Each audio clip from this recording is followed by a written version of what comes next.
Bismillahirrahmanirrahim. Assalamualaikum warahmatullahi wabarakatuh. Alhamdulillah. Alhamdulillahi rabbil alamin. Wa bihi nasta'in wa ala umurid dunya ad-din.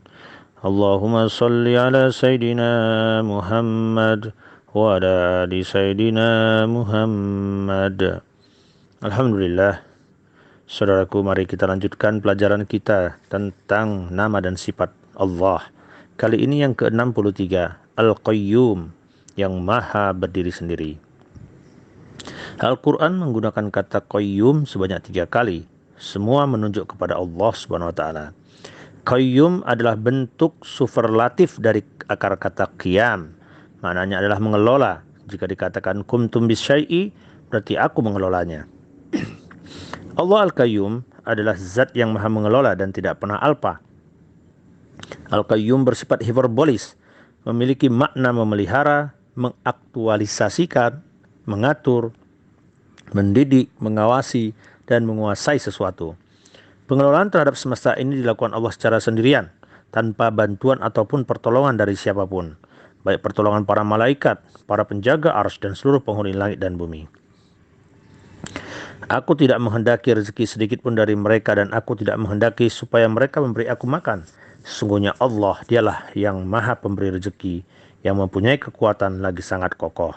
Quran Surat Az-Zariyat ayat 5758. Ketika menguraikan sifat Al-Qayyum, Imam Al-Ghazali memulai penjelasannya dengan membagi segala sesuatu menjadi 2 bagian pokok.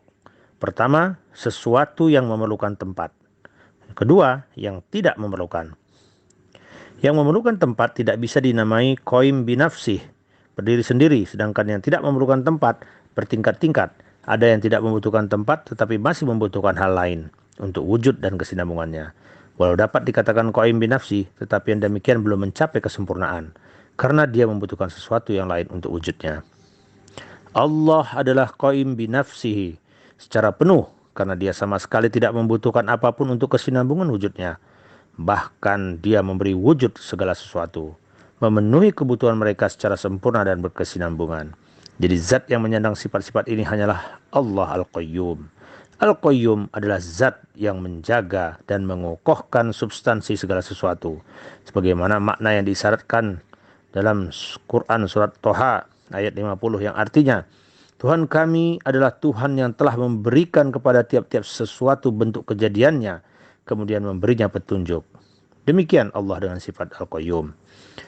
Saudaraku, hikmah dan pesan yang bisa kita tangkap dari sifat Allah Al-Qayyum yang maha berdiri sendiri ini adalah Allah yang maha berdiri sendiri telah menunjukkan kekuasaan serta keagungannya. Dengan sifatnya sebagai Al-Qayyum, manusia masih dapat memaknainya berdasarkan potensi yang dimiliki. Untuk itu maka kita sebagai mukmin pertama harus bersikap mandiri.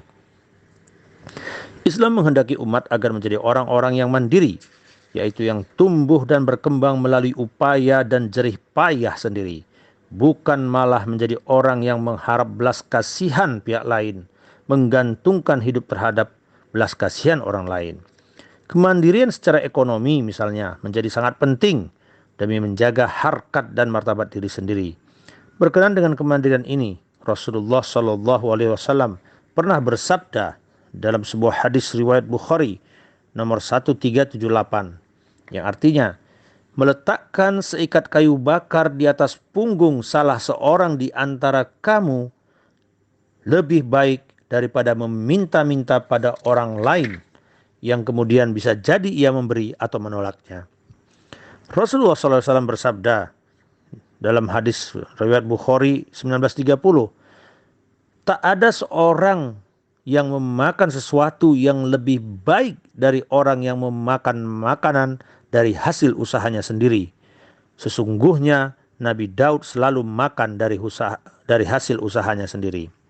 Secara nasional, Indonesia harus mandiri, bukan saja dari sisi energi, tetapi juga pangan, obat-obatan, militer, dan teknologi-teknologi terapan. Yang kedua, hikmah yang kita bisa tangkap adalah bagaimana kita selaku mukmin harus menghargai upaya kemandirian.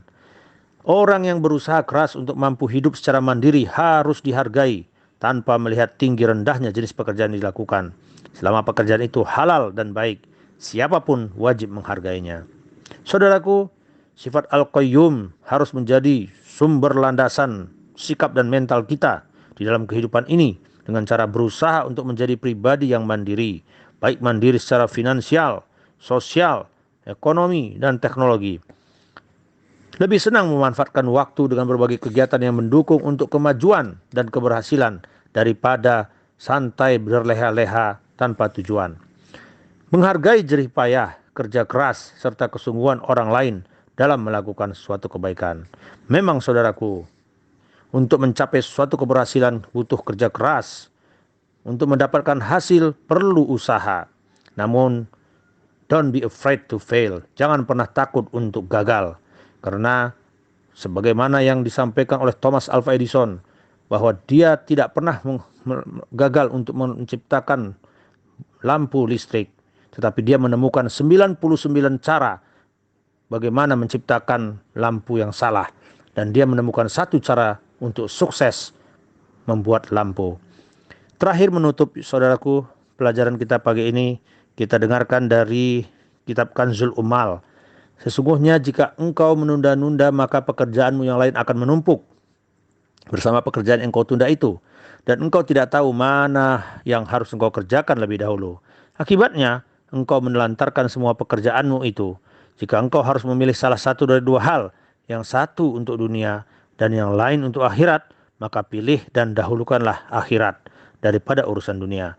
Karena dunia itu fana dan akhirat itu kekal. Takutlah engkau pada Allah dan pelajarilah kitab Allah, karena ia merupakan sumber ilmu dan penyejuk hati.